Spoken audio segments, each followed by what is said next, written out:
Nissan Growth Foundation.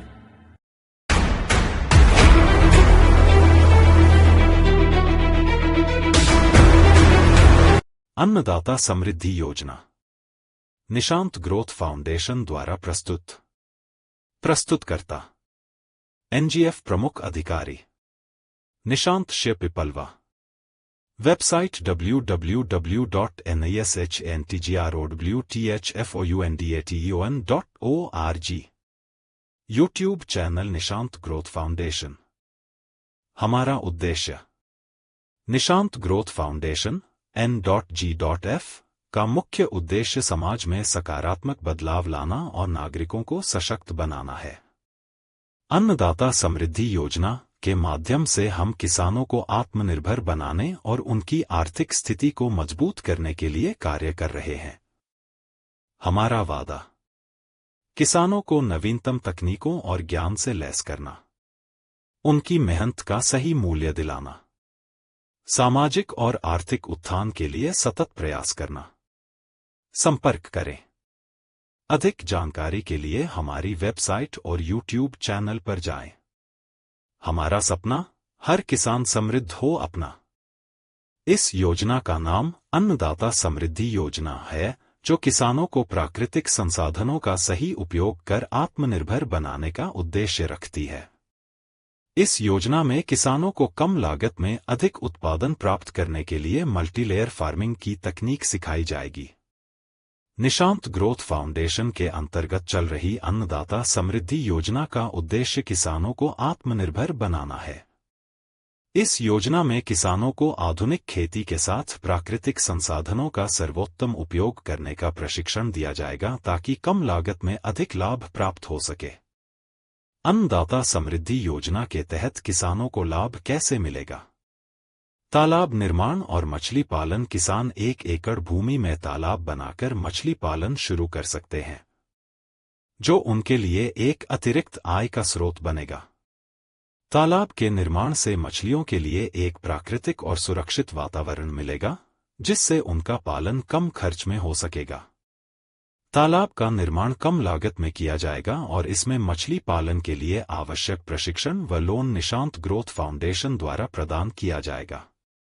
Poultry और बकरी पालन। तालाब के बीच एक साइड में मजबूत पिलर पर एक बांस का प्लेटफार्म तैयार किया जाएगा। इस प्लेटफार्म पर मुर्गा मुर्गी और बकरा बकरी फार्म बनाए जाएंगे।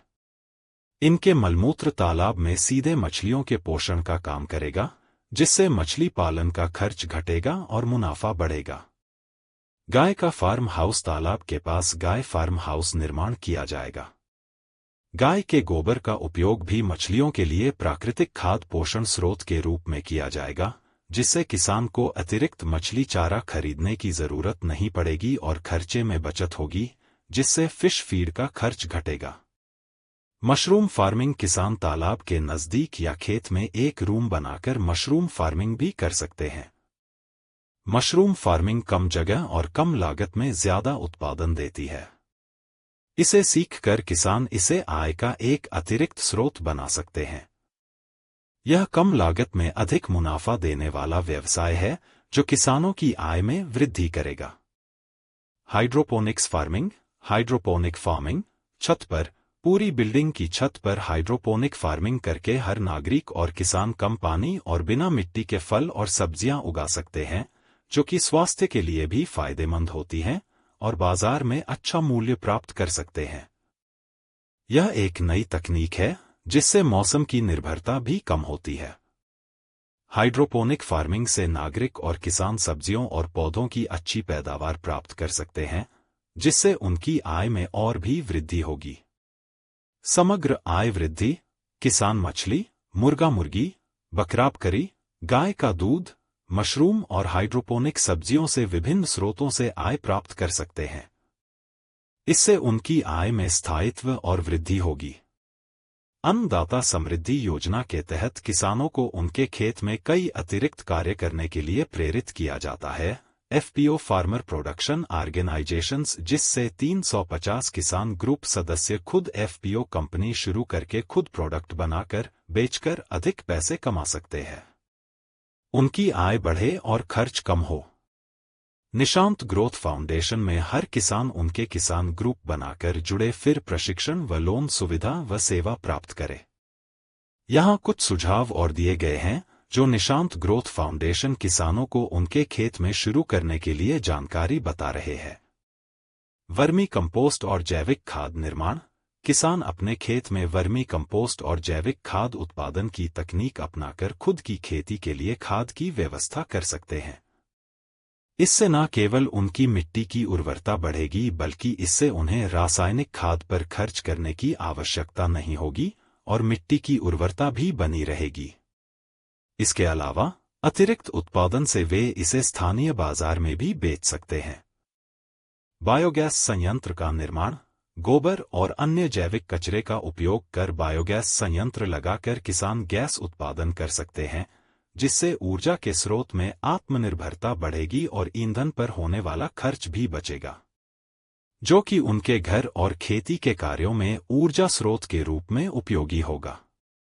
इससे गैस सिलेंडर पर निर्भरता कम होगी और प्राकृतिक ऊर्जा का उपयोग हो सकेगा। सौर ऊर्जा संयंत्र। किसान अपने खेत में छोटे सौर ऊर्जा संयंत्र लगाकर बिजली की बचत कर सकते हैं।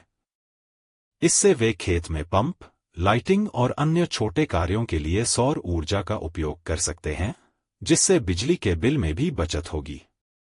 पशु आहार उत्पादन। किसान अपनी भूमि पर पशुओं के लिए आहार का उत्पादन कर सकते हैं। उदाहरण के लिए नेपियर घास या अन्य प्रकार की चारे वाली फसलें उगाकर वे गाय, बकरी और अन्य पशुओं का चारा खुद तैयार कर सकते हैं, जिससे पशु आहार पर खर्च घटेगा। शहद उत्पादन। एपीकल्चर। किसानों को मधुमक्खी पालन का प्रशिक्षण दिया जा सकता है।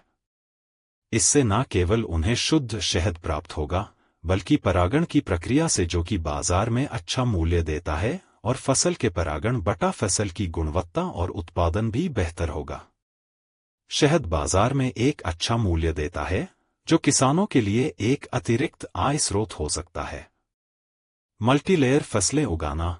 एक ही जगह पर कई फसलों की खेती करने से जमीन का पूरा उपयोग हो सकता है। उदाहरण के लिए गन्ना के साथ दालें और सब्जियां उगाने से जमीन के विभिन्न स्तरों का उपयोग होगा और किसान को ज्यादा आय प्राप्त होगी। ड्रिप सिंचाई का उपयोग। ड्रिप सिंचाई से किसानों को पानी की बचत करने में मदद मिलती है। यह न केवल पानी के उपयोग को नियंत्रित करता है, बल्कि पौधों को सही मात्रा में पानी पहुंचाता है, जिससे उत्पादन में वृद्धि होती है और पानी की लागत में भी कमी आती है। फसल अवशेष का पुनः उपयोग। कृषि अवशेष। खेत में बचे अवशेष जैसे पत्ते, डंठल आदि का उपयोग जैविक खाद के रूप में किया जा सकता है। इसे जलाने के बजाय किसान इसे मिट्टी में मिलाकर उसकी उर्वरता बढ़ा सकते हैं, जिससे खर्च घटेगा और मिट्टी की गुणवत्ता भी बढ़ेगी। जलीय कृषि और सब्जी फार्मिंग का मिश्रण। किसान तालाब के चारों ओर जल सहिष्णु फसलें जैसे मूली, पालक और धनिया उगा सकते हैं। तालाब की नमी से इन फसलों को पोषण मिलेगा और सिंचाई की आवश्यकता कम होगी, जिससे पानी की लागत में भी बचत होगी। वनरोपण और औषधीय पौधों की खेती। किसानों को उनके खेत के किनारे औषधीय पौधे जैसे तुलसी, नीम और एलोवेरा उगाने की सलाह दी जा सकती है। ये पौधे कम पानी में उगते हैं और बाजार में अच्छे दामों पर बिकते हैं। अन्नदाता समृद्धि योजना प्रशिक्षण और लोन सुविधा सेवा प्राप्त करें। अन्नदाता सुरक्षा कार्ड सदस्यता पद ज्वाइन करके। निशांत ग्रोथ फाउंडेशन किसानों को उपरोक्त सभी गतिविधियों के लिए आवश्यक प्रशिक्षण प्रदान करेगा। प्रत्येक किसान को अन्नदाता सुरक्षा कार्ड दिया जाएगा, जिसके माध्यम से वे फाउंडेशन द्वारा उपलब्ध सभी सुविधाओं और सहायता का लाभ उठा सकेंगे। इस अन्नदाता समृद्धि योजना के माध्यम से किसान कम लागत में अधिक मुनाफा प्राप्त कर सकेंगे, आत्मनिर्भर बनेंगे और अपनी भूमि के संपूर्ण उपयोग के साथ परिवार की आर्थिक स्थिति को मजबूत कर सकेंगे। इस योजना का उद्देश्य केवल आय में वृद्धि करना नहीं है, बल्कि पर्यावरण को भी संरक्षित रखते हुए खेती की नई विधियों को बढ़ावा देना है। इस प्रकार अन्नदाता समृद्धि योजना के अंतर्गत निशांत ग्रोथ फाउंडेशन द्वारा किसानों को एक बहुउद्देशीय योजना के अंतर्गत संपूर्ण सहायता प्रदान की जाएगी। निशांत ग्रोथ फाउंडेशन किसानों को इन नई गतिविधियों के लिए न केवल तकनीकी सहायता प्रदान कर सकता है, बल्कि उन्हें प्रशिक्षण देकर उनके खेत को बहुउद्देशीय आय स्रोतों में बदलने में मदद कर सकता है। इन उपायों से किसान कम खर्च में अधिक मुनाफा कमाने के साथ ही पर्यावरण को भी संरक्षित कर सकते हैं। फाउंडेशन से प्रशिक्षण और सुरक्षा कार्ड। निशांत ग्रोथ फाउंडेशन के अंतर्गत किसानों को प्रशिक्षण दिया जाएगा, जिससे वे इस योजना के सभी पहलुओं को समझ सकें और उचित तरीके से काम कर सकें। किसानों को अन्नदाता सुरक्षा कार्ड भी प्रदान किया जाएगा, जिससे उन्हें योजना के सभी लाभ और मदद प्राप्त हो सके। अन्नदाता समृद्धि योजना के माध्यम से किसान आधुनिक और पारंपरिक खेती का मेल करके प्राकृतिक संसाधनों का अधिकतम उपयोग कर सकते हैं और आर्थिक रूप से मजबूत बन सकते हैं। इस योजना का उद्देश्य है कि किसान अपनी भूमि से अधिक लाभ कमाएं और कम लागत में अपने परिवार का जीवन स्तर बेहतर कर सकें। निशांत ग्रोथ फाउंडेशन ने किसान राजा परिवार के लिए 2 योजना कार्य शुरू करे हैं। फाउंडेशन में 40 से 350 सदस्य जोड़कर किसान ग्रुप रजिस्ट्रेशन करके हर किसान परिवार फायदा प्राप्त करे। अन्नदाता समृद्धि योजना मुख्य रूप से किसानों की आर्थिक स्थिति मजबूत करने और उनके खेत में बहुउद्देशीय गतिविधियों को बढ़ावा देने पर केंद्रित है। हरित संपदा योजना का उद्देश्य पर्यावरण संरक्षण, हरित आवरण बढ़ाना और सतत कृषि को बढ़ावा देना होता है। योजना का उद्देश्य किसानों को आधुनिक और पारंपरिक खेती पद्धतियों को मिलाकर अधिक लाभ प्राप्त करने, खर्च कम करने और उनके परिवारों के जीवन स्तर को सुधारने में मदद करना है।